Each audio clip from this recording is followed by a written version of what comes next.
Welcome to the Week in Italian Startup, where we discuss the latest highlights happening in the Italian tech and investment ecosystem. Nico, Happy New Year! Ciao, Jack. Awesome. Glad to see you for sure. Happy New Year, back in the yellow room. Yeah. I'm back in the black room, so it's good contrast, so it's good. Yes. Exactly. So ready to get back on our podcast? Do you feel energized by the break? It's going to be an amazing year, 2022. Everything is going to explode from NFT to crypto to Web3 to we don't even know how it's going to end up probably. So no prediction for now. Maybe too complicated. Exactly. Right, my friend, let's get started then. This week, from space to crypto to food to new announcements in terms of corporate VC. It's a very, very wide range of different things happening in the VC space in Italy. We're not going to cover everything, so I just decided to highlight a few of them, which I thought they were interesting. Nico, if you want to then point out, obviously feel free. Let's start with the space economy, the Orbit. The Orbit, one of probably of the most known startup in the space economy, Italian startup. They issued a 100 million convertible bond, which is an interesting way to actually proceed and push the company. So for the listener, the Orbit has been playing since, I believe, 2015 in the logistic and orbital transportation service space. Basically, they send up in space microsatellites, which deploys like parts for other satellites. So it's a really interesting play in terms of how exactly up there it's gonna be populated in terms of tools and devices and so on and so forth. These guys provide the transportation. They had very solid investors during their sequence of raises, including, for example, Club degli Investitori, where I was part. I remember when the guys were following on the capital. It was very, very well structured deal. So definitely kudos for them. And now they are proceeding with a convertible, which is how common is it? I'm not sure actually at this point. I've seen convertible notes really early in terms of the deal, especially for US companies when they start on getting capital. But at this point, after a few raises, it's kind of a late stage strategy, if you will. Yeah, actually, probably the first few lines of the article give it away. So the plan seems to be that they are either aiming for a business combination with a SPAC, so going public with a merger, or raising a private equity round. So basically, the idea, I believe, it is to finance operations, to get some kind of development stage that where they can start talking with these two type of operators on the market. And first, second, they are not actually developing just bits; they are building satellites. So probably there is a lot of working capital involved, and it might be easier or better or whatever, I don't know, to finance it using bonds rather than equity. Yeah, exactly. So they're pretty much burning all the stages of traditional VC, getting straight to private equity, and then raising really a bunch of money for developing essentially tools, product, and so on and so forth, which is intensive. I totally agree. Some of the biggest players are into this deal. Banca Sella, of course, one of our favorites in this podcast. Invitalia, of course, Nova Capital, Elysia, Club degli Investitori, as we were saying. A very, very solid variety of people, I would say.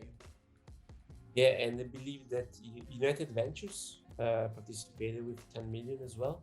Did I read it right? But anyways, yes, and the Orbit actually has been around since 2011. So 2011, okay. Cool. Yeah, it's 11 years. And I still remember when they started. It was like, oh, come on, a startup is related to space. Actually, I think they were aiming to some way to manage space debris.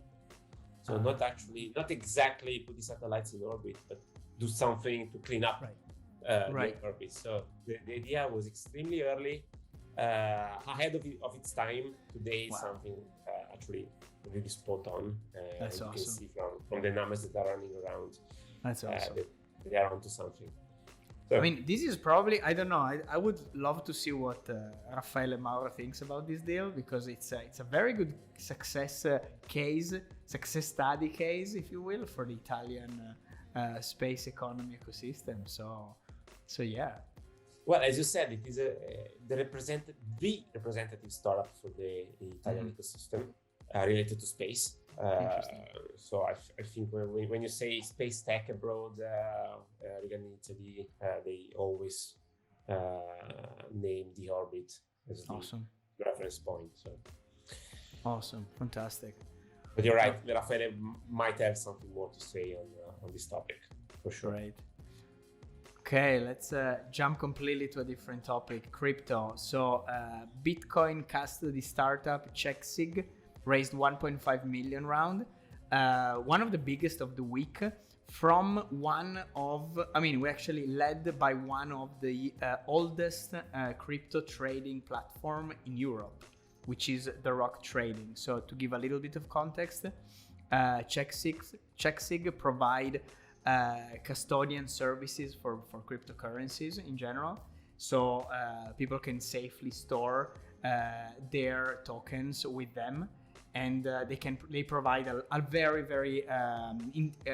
professional and technical way to provide security to the custody. So I was reading, it's about I think 11 secret signature to sort of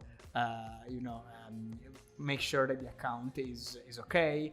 And then there is also an insurance policy on the asset that you deposit with them. So these guys are trying to really piece together a lot of great points, which can be like blocking points when holding cryptocurrency. So that's an interesting idea, and I thought it was interesting because it's of good significance for the Italian ecosystem. Again, like a crypto startup being funded, it's not a small round, so it's definitely something to discuss.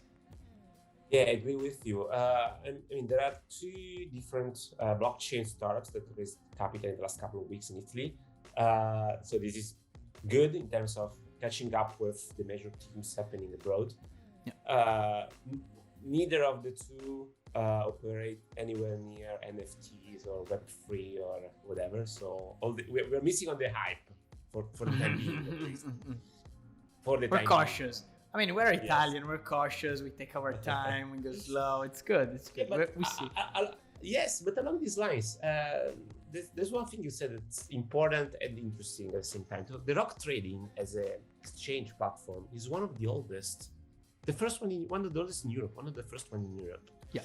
And still, we don't see them compared to Kraken or Coinbase. Good point. So, very good point.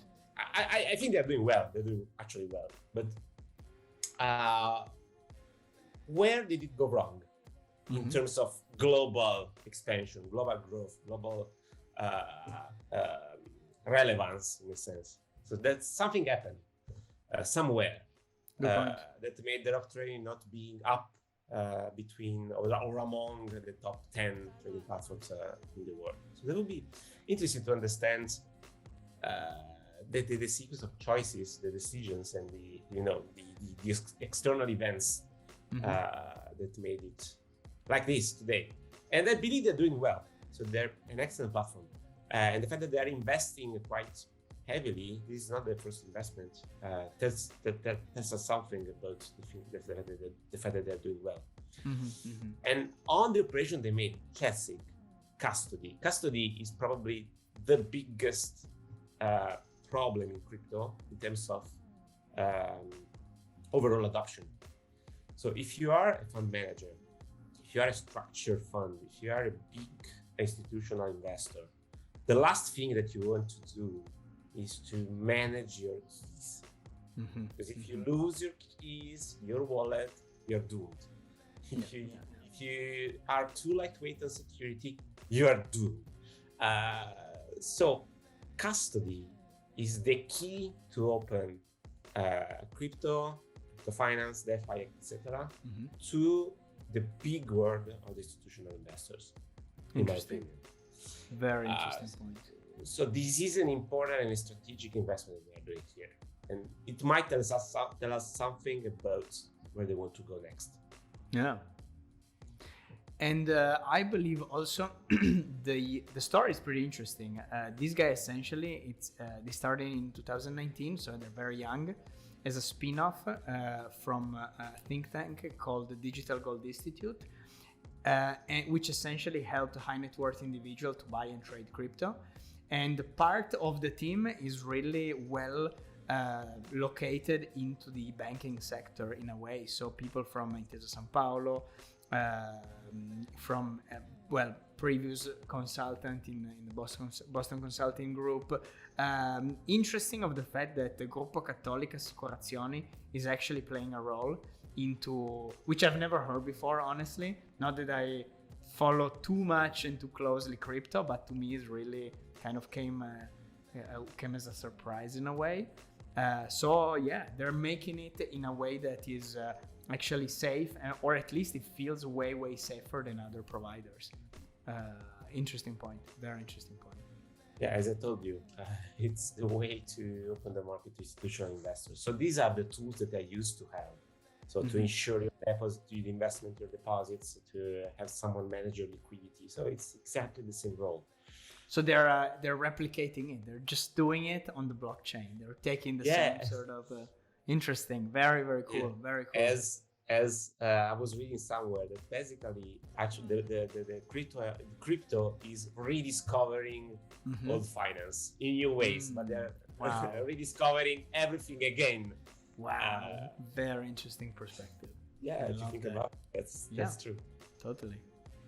Okay, let's talk about the second crypto deal happening in Italy, which is actually also very relevant because it's Credit Agricole Italia, which essentially is one of the medium to bigger bank operating in Italy, and they've been investing also in Blockinvest, which is a platform to tokenize a real world asset. So again, another example where a bank, a classic institution, Credit Agricole, I can imagine, is probably one of the most conservative like a led bank on the surface of the planet, exposing themselves to actually something like tokenization of assets. So very significant.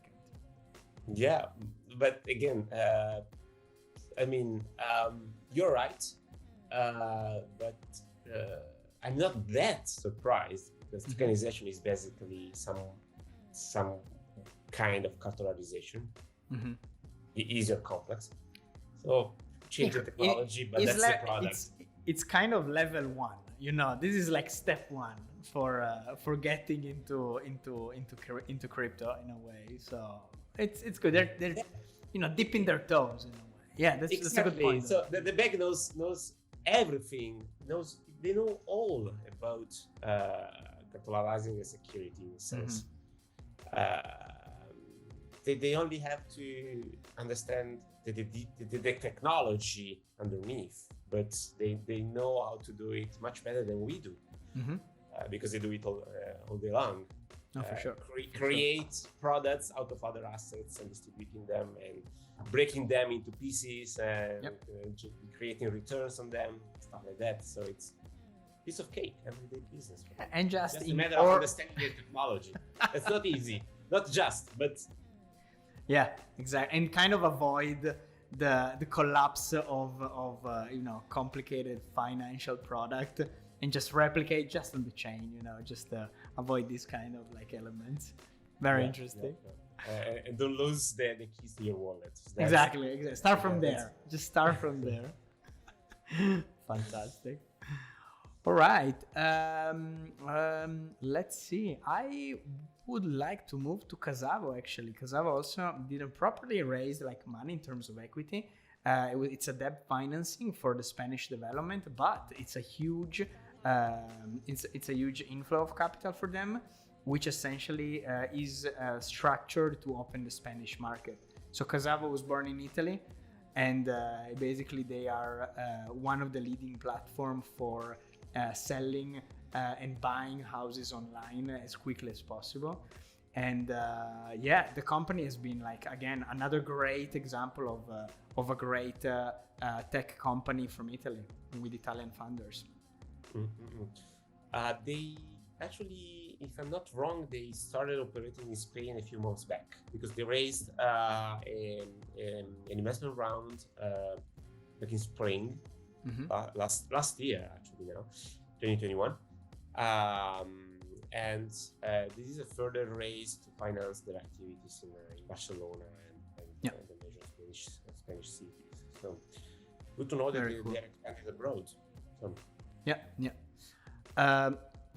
What is interesting to me is that a lot of great investors are there, among which Exo, which is sort of the family office of the Agnelli family from Fiat, and they've definitely been helping them out, sort of having like great names like Goldman Sachs. Well, I don't know if great names for the tech ecosystem, but at least the people that can help out the development of a company with fresh capital for sure. Anyhow, they will really need a lot of capital. I mean, instant buying is, Wow. It's an interesting play. It's an interesting model for sure. Not cheap, for sure. Not cheap. Not cheap. You know, and actually, it's not trivial at all. Zillow, the American player in the States. So I believe it was them. At a certain point, they launched an instant buying model but by design, they know everything about the housing market in the US. So they launched this product, and they got it extremely wrong. They started buying houses above market rates, and they had to sell them below market rates. So they made huge loss from that product, and they have in a couple of quarters, and they close it down. Interesting. So it's not trivial. Very cool.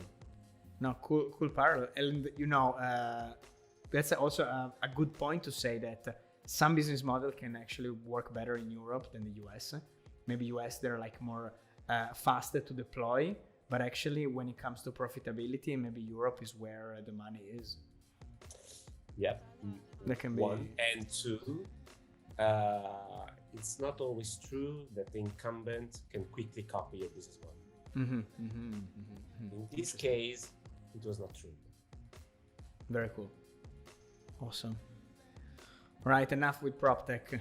Let's move to Enel and Intesa. Enel, one of the biggest provider of electricity and commodity goods, and Intesa, one of the biggest bank. They joined force to acquire Mooney, which is a fintech company from Italy.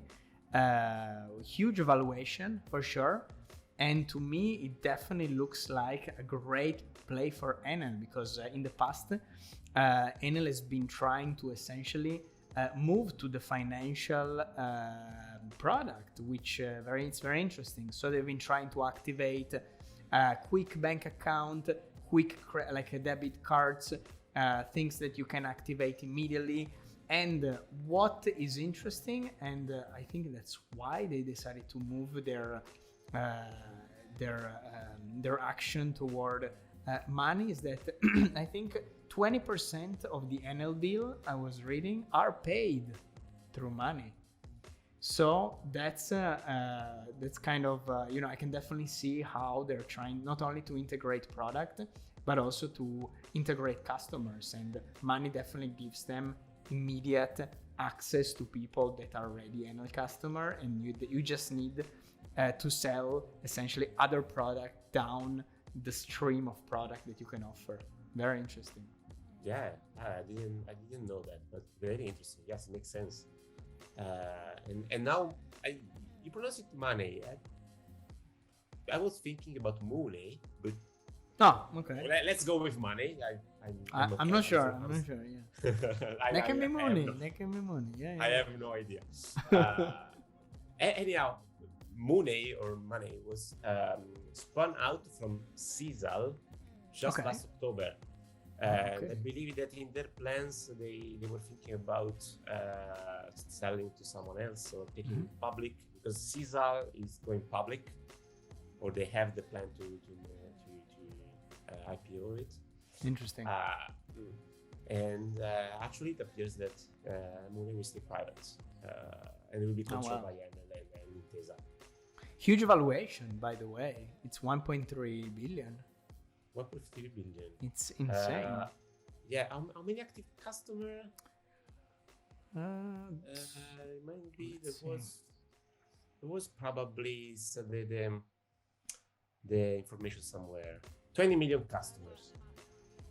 20 million customers. Yeah. So huge. It's almost 700 euros per customer. No, no, 70. Sorry, 70. Yeah. 70.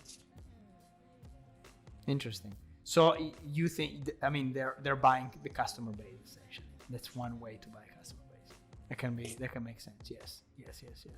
That's part of it. Part of it for sure, and they will to enter that market, so to be in the payment market. After all, Enel is diversifying quite a bit. So yeah, and they're doing a great. I mean, they're really playing it well. They're offering like a really super easy way to open accounts and payments, and it's pretty interesting. And I think this also comes in when we talk about open banking. Essentially, when we discussed a few months ago, like services that essentially are working in the space where they can they provide like services in the background. And I've also seen that Enel is also providing that. So there are a bunch of different ways that these guys are trying to play the banking and financial world, at least the product, the future of the product. So it's very interesting, very interesting. Yeah, and again, that's the joke that we made a few weeks back, that everybody wants to become a bank. Okay? Here we are. Why banks want to become technology companies? Sell with the investment and so on. So that's an interesting word, but open banking for sure will allow anybody to be a bank, of a bank, and it will be interesting. Yep. Cool. All right. Another huge news is that Azimut Group acquired a controlling stake in Mama Crowd. That's very interesting. Essentially expanding their reach to a more sort of retail crowdfunding crowd, which is trying to get into interesting deals in the startup ecosystem. And another interesting way to actually play this game is the LTIF, which is essentially like a fund structure, which is relatively new in Italy, that has been launched by Azimut following sort of the suggestion of the top, I believe, 26 startups sourced by Mama Crowd. So it's a very interesting way to do fund management, deal sourcing, and do this kind of dynamics. So that's very interesting. Yeah, well, if you think, but Azimut had a long time partnership with Mama Crowd. They probably were minority shareholders, if I'm not wrong. But now they acquired the control of the platform. There was already the first fund, the first LTIF Ali Crowd was already active. They invested in 26 startups. So they're launching the second funds, and it is interesting if you take a look at it from the asset management point of view. So basically, at this point, Azimut is covering end-to-end the pipeline, from raising the capital to deploying the capital, because they see everything end-to-end. So they're actually just connecting tubes from one end to the other. Very interesting point. Yes. Extremely interesting. So Azimut is playing the cards in an incredible way in terms of startup investments. Awesome. Good guys. We need to have them on the podcast and just pick their brain and find the secrets behind what's the secret sauce of this guy. They're playing really, really well. I agree completely with you. Awesome. A quick shout out actually to Generali, leading insurance company. Since I'm also working in the corporate VC space, it's good to know that big, huge, massive giants like Generali is also starting a corporate VC fund, trying to deploy 250 million, which is a pretty huge fund actually. And if it is dedicated only on insurtech, that's going to be interesting to see how exactly the Italian ecosystem in the insurtech space is gonna behave, because that's a lot of money to deploy.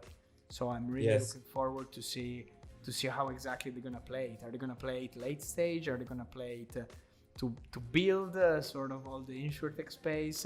What is happening there?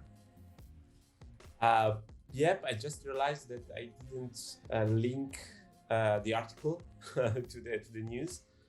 But basically, what the article was saying is that they generally published their strategic plan for the next 3 years, 2022, 2024, 2025, whatever. And in that plan, they want to set up this corporate VC fund, 250 million, dedicated just to insurtech. Yes, awesome. I don't know whether there would be some geographical focus or any other additional constraint, but it's interesting to see this type of allocation. Awesome. And remember that Generali already has in the group corporate VCs are like 8A plus. That's a asset management company within the Generali group that actually invests also in startups, but in a broader way, so not just insurance. Yeah. So awesome. They are doubling down basically on the market. Yeah, no, these guys are serious for sure.